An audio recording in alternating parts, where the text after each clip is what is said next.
to our newest video series, Ask a Therapist, where we sit down with our most trusted therapists and ask how they would respond to questions about anxiety, fear, and phobias. Today we have with us Ilyse Kennedy and Kevin Chapman.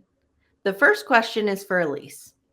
I'm a mother of two who has always struggled with mild anxiety.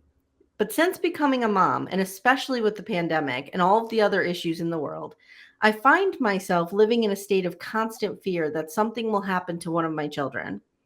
How do I manage my own anxiety while making sure I don't make them anxious as well? I really just want them to be able to be kids.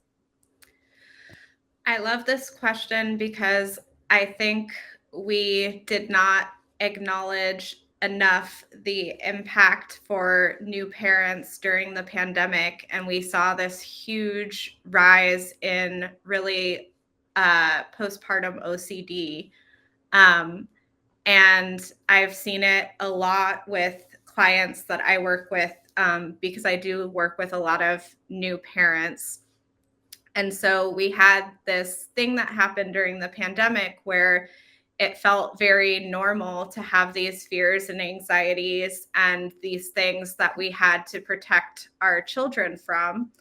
Um, and we can also recognize that we might have been spending too much time having those anxious thoughts. And so I always check in with folks to see, first of all, how are those anxious thoughts impeding on their life?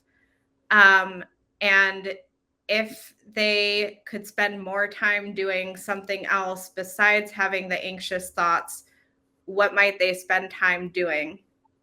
Now, the specifics of this question is really like, how do I make sure that my anxious thoughts don't impact my children? And I think something that we don't realize is that our children a lot of times can pick up just on our energy. So even if we're not specifically verbalizing our anxieties, our children can still feel it. And so we might notice ways that our children are getting dysregulated or irritable. And that can also be our own anxieties coming out with our children. I'm not sure if we assume with these questions that this person is already in therapy, but I would certainly recommend, if they're not already in therapy, that they find a provider who specializes in working with postpartum mood and anxiety disorders, because they did say that they were a new parent during the pandemic. And so working with somebody who specializes in postpartum mood and anxiety disorders has a different view of how anxieties and intrusive thoughts show up than somebody that doesn't necessarily have that specialty. The way that I work with clients around anxieties and OCD thoughts is that because I come from a trauma background rather than a CBT background, I don't help clients to counter the thoughts. Instead, we acknowledge the thoughts. And then a lot of times there is something deeper lying underneath. I consider anxieties and intrusive thoughts to sort of just be like the skin of the onion, where there are those thoughts on the outside, and like the intrusive thoughts might be showing up as thoughts about the pandemic and how we can protect ourselves from getting COVID. But what's really lying underneath that top layer of the fears around COVID? Strangely, a lot of times when we go a little deeper, notice the thought is there, check in with the thought to see any meaning behind it, and then check in if there's any deeper emotion that we're pushing away with the intrusive thoughts. A lot of times what I found, especially during the pandemic, was that there was actually a lot of grief underneath, because it was a time of so much change. And we didn't just have the pandemic happening. We had like a huge emphasis on social justice. And so there was grief in so many different ways for so many different people. And so in order to not have our anxious thoughts affect our kids, actually what we need is to process the emotions behind them. And in turn, like learning to help ourselves process those emotions, we can help our kids process their emotions as well. So that's sort of my take on how I would go about helping this person. Kevin, do you have any thoughts you'd like to add? Yeah. So I guess what I would say in that regard is, what stood out to me is that this person said that they had mild anxiety, and then ultimately, with the stars aligning in a really negative way, essentially the pandemic did what I use a Malcolm Gladwell term to kind of talk about that. It essentially tipped those over the edge, so to speak, who had pre-existing anxiety. So in a way, it was stressful enough for this individual, of course, and that's true for other people as well, for them to manifest more anxiety, and being a new parent, that's certainly going to be contributing as well. So I say all that to say that in order to be able to prevent your kids from expressing that same anxiety, the manifestation of your own anxiety, I always like to remind people from an educational standpoint that there's typically 3 pathways that anxiety tends to manifest, especially when it comes to parental familial relationships. So we have what we call traumatic experiences. So if I have direct experience with a thing, then that's certainly going to be one of the associations. But the other 2 are really important for a parent, because we know there's a family transmission of anxiety. In fact, an anxious child is a kid is about 7 times more likely than a non-anxious kid to develop anxiety if the parent has anxiety.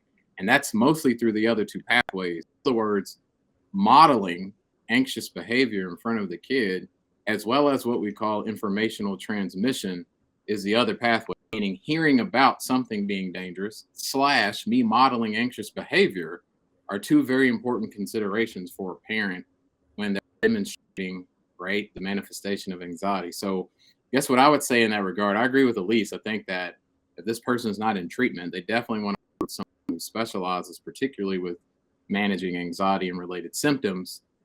Emotional regulation, I think Ilyse mentioned that as well, and I'm really big on that. Also processing the emotions attached to it.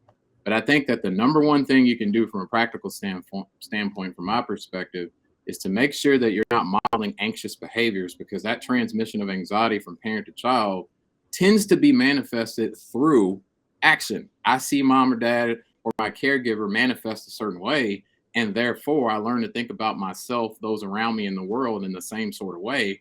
And that conflicts often with what I experience who come from non-anxious families. So I say that to say, think about Ralphie's mom in the Christmas Story, right? It's like, put on 7 coats, and all of a sudden, Ralphie's little brother thinks that the world's dangerous if I don't wear a coat. Well, that's how anxiety transmits, right? So we all know he was the only kid that did that. So I say that to say, like, honestly, make sure that you're not modeling anxious behaviors. When in doubt, counter the behavior in that regard. Won't pick up on the anxiety that you might be manifesting. Great, thank you. I always appreciate a good Gen X reference. Thank you. The next question's for Kevin. My parents are in their 70s. Mom is in good health, and dad is a cancer survivor who's been cancer-free for about 6 to 7 years. They were very cautious during the pandemic, which I appreciated and understood, but I think they're having a hard time readjusting. My wife and I live across the country. We have 3 small kids. It's really hard for us to all get on a plane or take a cross-country road trip to see them. And before the pandemic, they would come and see us at least twice a year, and I would really love to have that happen again. How do I approach this? That's a great question. And I'm not big on labels, but I would say that that's likened to what we call phobic avoidance.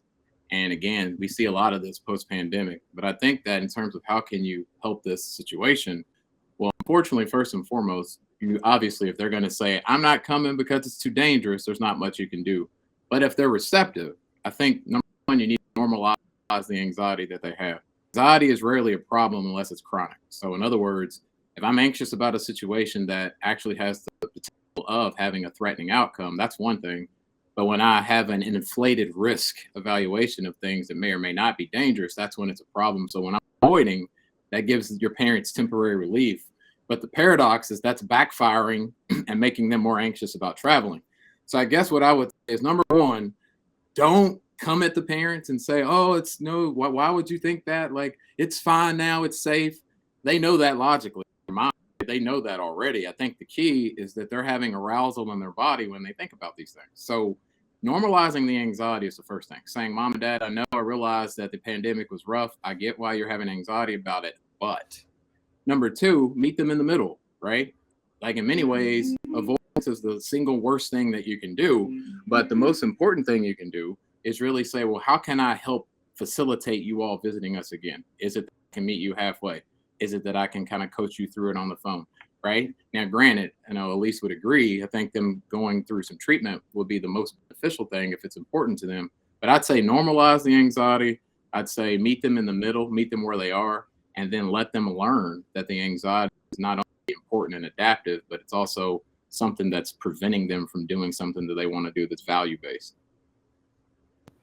Okay, great. Thanks. Ilyse, would you like to weigh in?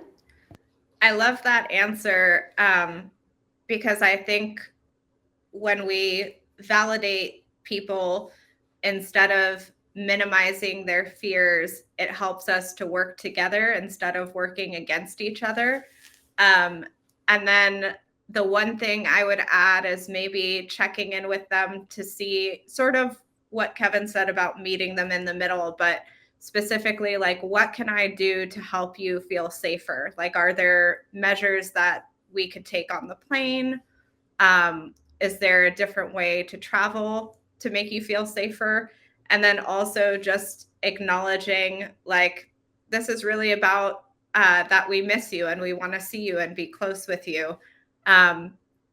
Because I think sometimes we forget to share that piece with people, that there's an emotional component, that it's sad to miss each other and not get to see each other as much. So acknowledging that as well. That's a great point. Thank you very much. So thank you for joining us during today's session. Would you like us to read your question? Just send us a DM and we'll keep it anonymous. And remember, while Ilyse and Kevin are amazing therapists, they're not your therapists. And this video is for educational purposes only. If you are looking for a therapist, please visit our directory at therapist.com. Thank you both so much. I appreciate it. Thank you. Thank you.